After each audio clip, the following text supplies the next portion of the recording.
The last of the leaves have fallen from the peach tree outside my window, and autumn's hush has settled into my bones. In my last episode, I shared with you all that I'm embarking upon perhaps my most ambitious creative project yet, the dream of writing a novel. The first step for me was to carve out some time to read, to study, to plot. And at this point, it is in the quiet hours of the morning when all is still and the busy world is sleeping, before I start my 9 to 5, that I can find that precious time.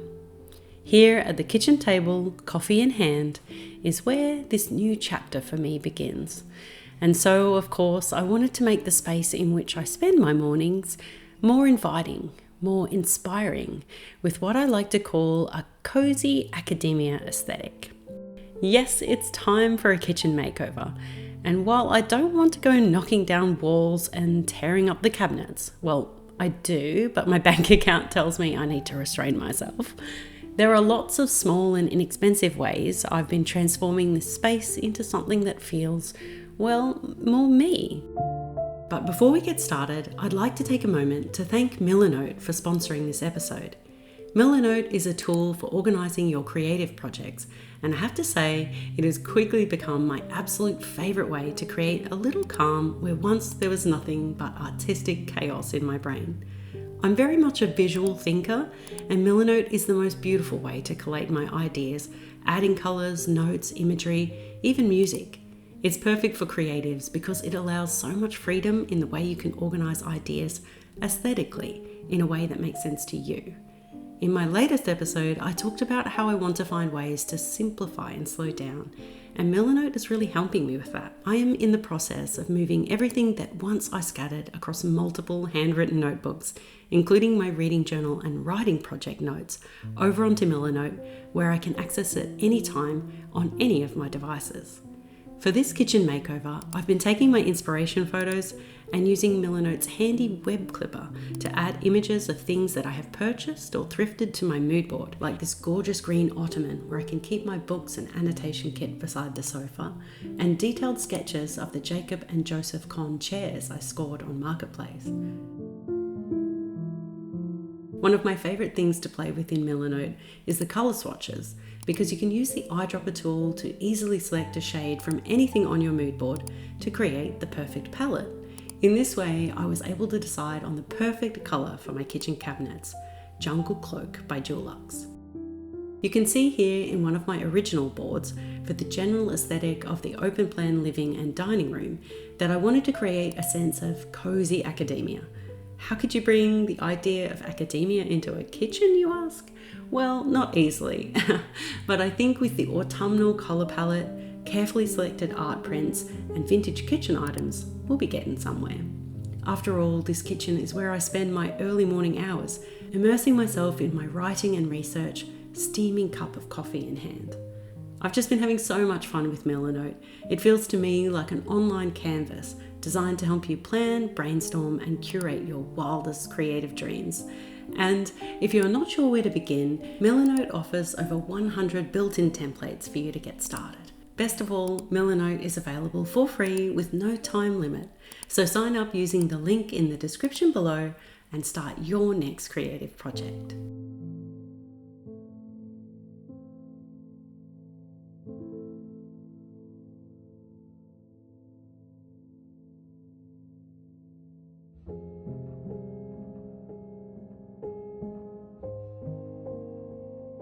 If you've been following my channel since I first moved in, you'll have seen me slowly attempting to restore the cottage to something that better complements her original 1920s style.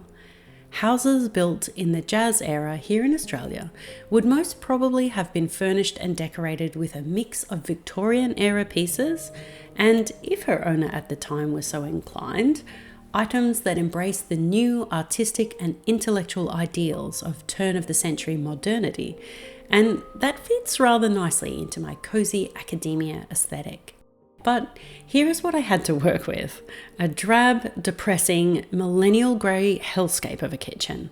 The soulless void, I call it. Okay, colour me dramatic, but charcoal grey marble bench tops, white melamine cabinets with prison-issue stainless steel pulls and an ominous black steel window frame kind of sets the wrong mood, don't you think?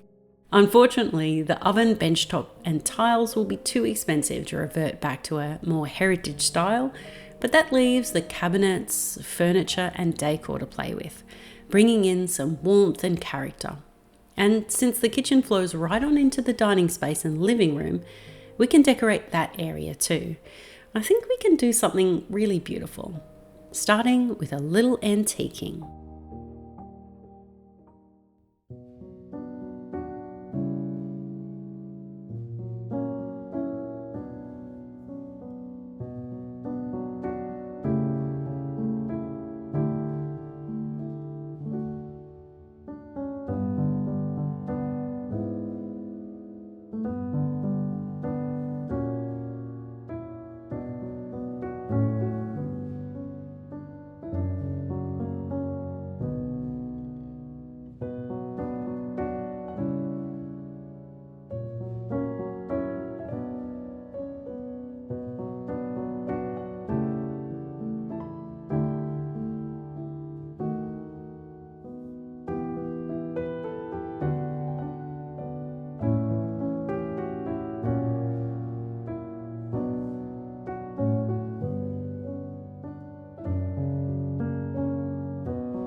You all know I love to decorate my home with antiques and secondhand objects, letting these found treasures direct the aesthetic and colour palette somewhat.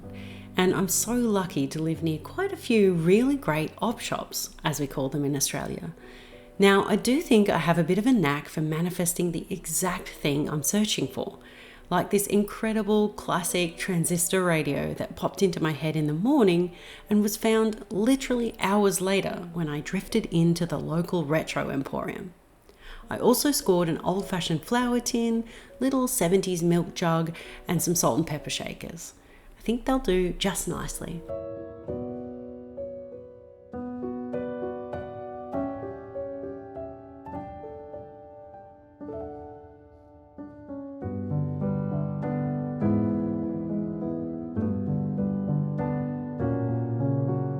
Anything I can't source locally, but that I know will be perfect, I can often find on Etsy or eBay, like these beautiful kitchen scales.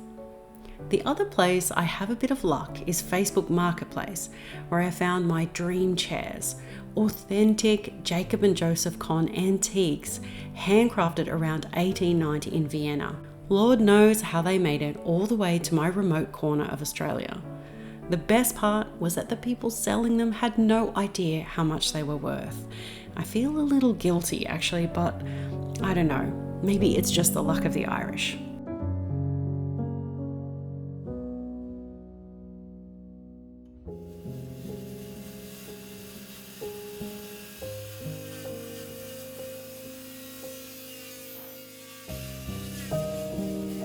If I couldn't afford timber bench tops to give the kitchen that cozy warmth, well then the next best thing is some timber shelves and also a timber kitchen island that was actually a bit of an IKEA hack. And so with the help of my handy Mr. Rose, we got down to the sawdusty, gritty hard work of making some shelves, and the idea was to have some hooks to hang my new coffee mugs on.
The next step to creating a cozy atmosphere in the kitchen was to add a warmer light source, so I never have to flick on those blinding bright downlights again.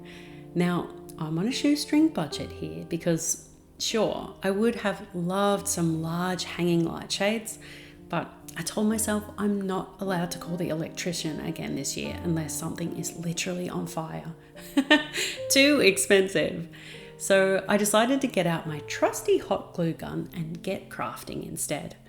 I do love William Morris fabrics. They always do the trick, and I think this is going to look rather nifty.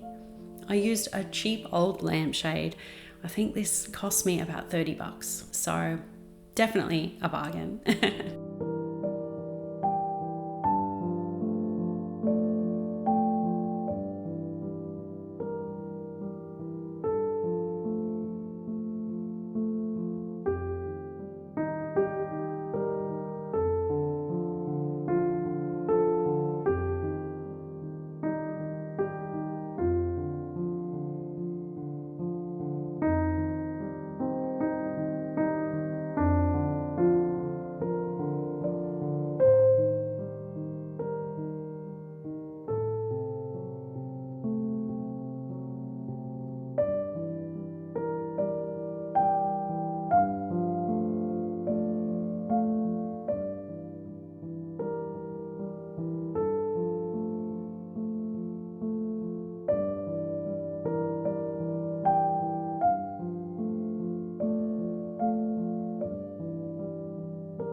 One little trick I like to use to make my art prints feel a little more antique-y, I suppose, is to print them out on watercolor paper, textured, rough watercolor paper, and it gives them more of a look of a real oil painting, especially if you remove the glass from the picture frame.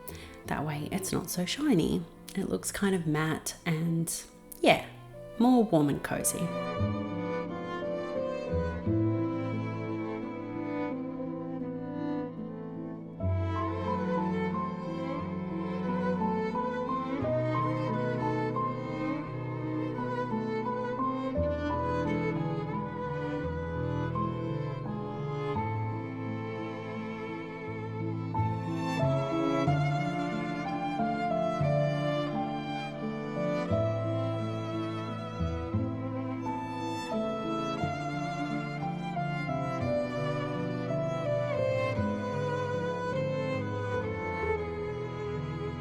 I found these dapper gentlemen at a yard sale before I'd even begun the kitchen makeover. So even though I plan to paint this cabinet, let's put them here for now. I also restyled the shelf above the sofa because now I know it's May, but I hadn't switched it up since Christmas. So it was definitely time.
At one point, this little rose was hopeful that furniture and decor alone might be able to transform the kitchen into something with warmth and charm. But I was wrong. Those white cabinets just wouldn't quit, and I had to finally concede it was time to paint them. Over time, my "how hard can it be" attitude to home renovation has changed somewhat, and I was putting this off for so long because the hardest part about painting cabinets, especially kitchen ones, is that you have to clean them really, really well first, removing all traces of grease and dust before applying the primer. Otherwise, the paint just won't stick. All I can say is that with the local pool closed for winter, my linguine arms have not had a workout like this in a long time.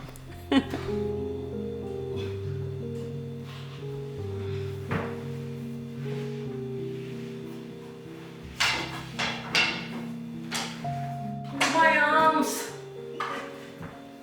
I can't do anymore.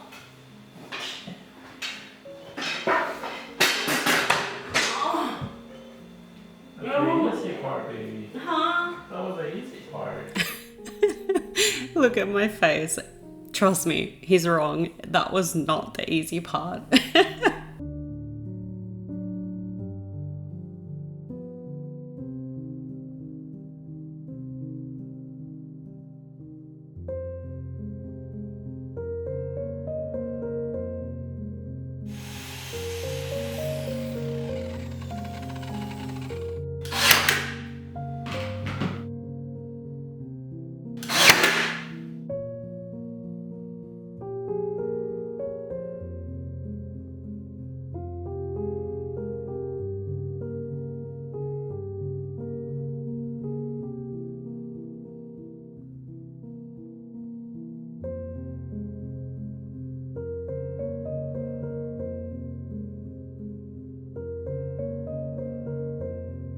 Now, even though we added a little green paint, the primer was almost invisible, so it was a little tricky to apply, but I would highly recommend using it. It really created a good grippy surface for our paint to stick to the cabinets, and since we've done this before in our bathroom, which you can also check out that makeover, we used a basic primer that time and we didn't use this special Dulux renovation range primer. And yeah, I think I would really recommend this one. As always, we went to our friends at Tint to recreate that Dulux Jungle Cloak color, but in their non-toxic vegan paint that just doesn't smell like a regular paint and it doesn't give me a sore throat, which is honestly the best paint I've ever used. It's really smooth and creamy and it has that lovely matte finish.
We're almost there now, at least for this, the first stage of the kitchen makeover.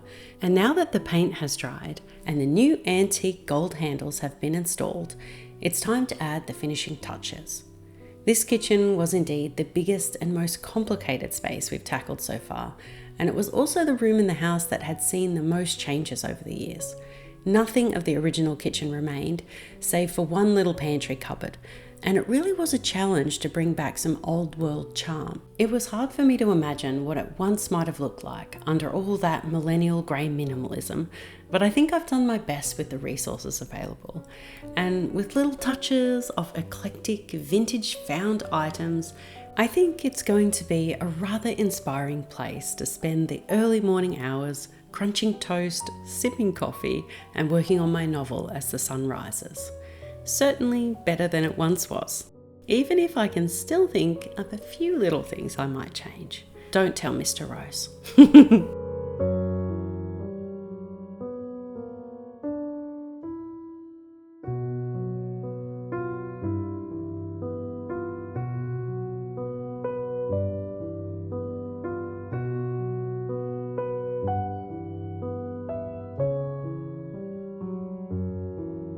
Okay, wildflowers, are you ready to see the final reveal? Here is what the kitchen looked like before, and this is her makeover, transformed from Woe-sy to Cosy.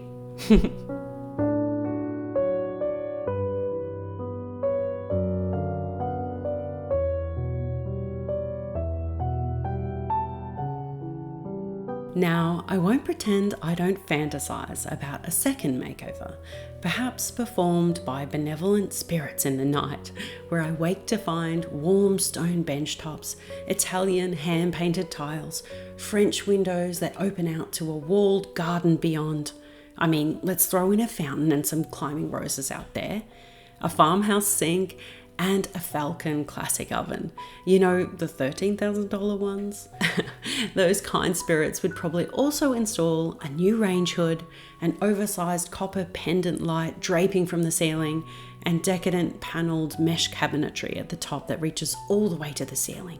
But until that miraculous day, I shall measure my success by the fact that the very next morning, after the paint dried and the finishing touches were made, I wrote the first 1,000 words of my novel. Yes, the muse was with me, and it felt really good.